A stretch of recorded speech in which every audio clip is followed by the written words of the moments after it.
here, you'll see an example of what I was mentioning before. Again, you'll see the dike's a bit wandery, its strike's not consistent, but overall it's probably about 110. If you look at the edge of it here, it's pretty, again, it's wandering about in the vertical a bit as well.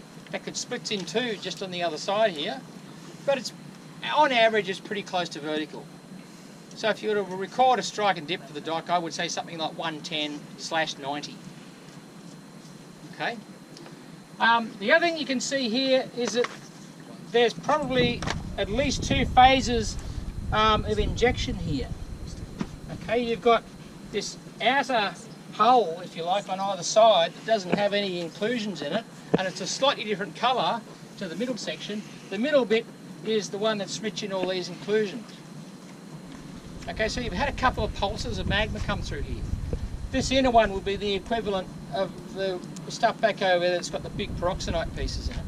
But these inclusions are quite different. If you look along the dike, you can see there's quite a big variation in the type of inclusions that are present. Why would that be? Where have they all come from? Have they all come from the same place? Yeah. Well, no, the inclusions come from the bottom of the magma chamber. Which magma chamber? Well, where's the magma come from? So I said it's a lamprifier, which is like a basalt. So really, there's no other option other than to say it's come from the mantle. It's probably come from the upper part of the mantle. These types of magmas tend to come from the lithospheric mantle. So there's a bit of moisture around there. It's the very upper part of the mantle which has been enriched slightly. That's beside the point. Maybe a subduction? But they've come... no, this has probably happened during extension. When this thing's come through, it's come through the upper part of the mantle. What else has it come through? It's come through the whole crust.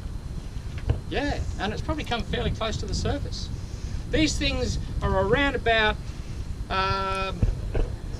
60 million years younger. Oh, hang on. No, they're more than that.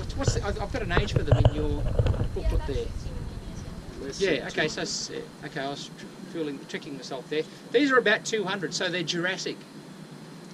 Okay, so they've come through. They've obviously, you can see the field relationship here that they're younger than the latite, and they've come from the mantle. They've come right through the crust to get here, just about. They've probably come fairly close to the surface. There may have even been an extrusive equivalent of these, which have since been eroded away.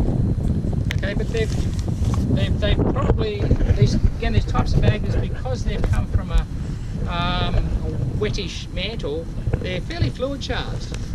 So once they start propagating their way through the crust and the pressure decreases, you get this bit of a runaway effect that there's volatiles starting to release. They start to exsolve, and it just accelerates. These things come through the crust pretty fast, and that's probably why it's inclusion rich. Okay, so it's picked up bits and pieces of everything that's been in its path. Okay, so that's why you get such a big variety of these inclusions in this particular dike. A lot of these things here look like quartzites to me.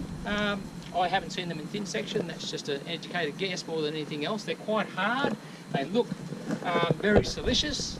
They're reasonably coarse grained.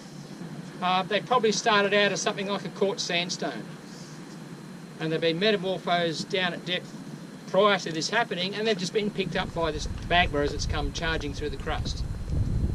Okay. Early Jurassic like that, it's probably, what was that? Just a bit of a hard question for you people. What was happening during the early Jurassic, other than the dinosaurs? Yeah, Gondwana was failing, it was rifting apart, pulling itself to pieces. Okay, so there was lots of rifting going on. Tasman Sea didn't really take off until the Cretaceous, a little bit later. But the initial opening up of the Southern Ocean was, it started opening up during the Jurassic, and then it was sort of aborted for a while, and then it really took off during the Tertiary. But the bigger picture is that you had continental breakup happening. Okay, and that's when you tend to get this sort of magma.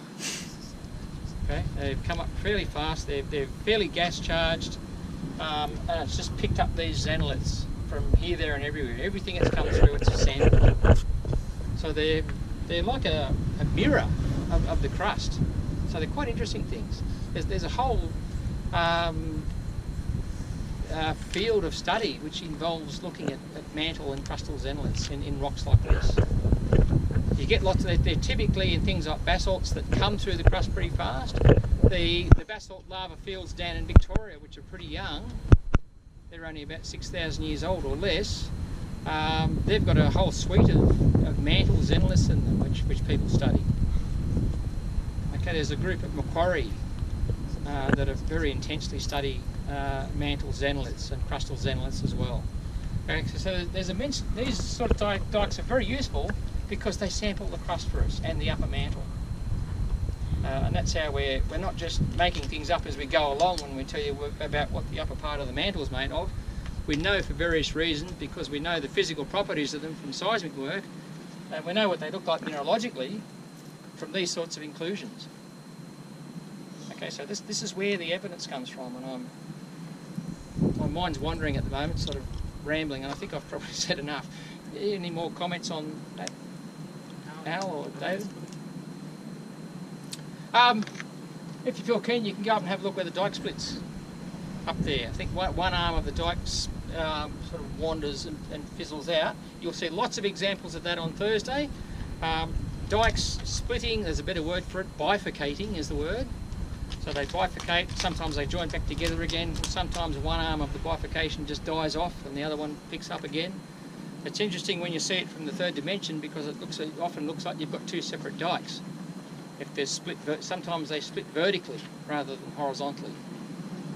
Okay, so you've got to, when you're mapping out these things, you've got to try and keep the third dimension in mind. Even though you're largely looking at two, you need to think in 3 dimensions. And that's not necessarily an easy thing to do. Questions? Why did dikes split? Again, just because they will take the path of least resistance, pretty much. So again, on a scale like this, why they split is because they're just taking the easiest way. Is the best way I can describe that. Okay. Did we answer all the questions in your book? What's the texture?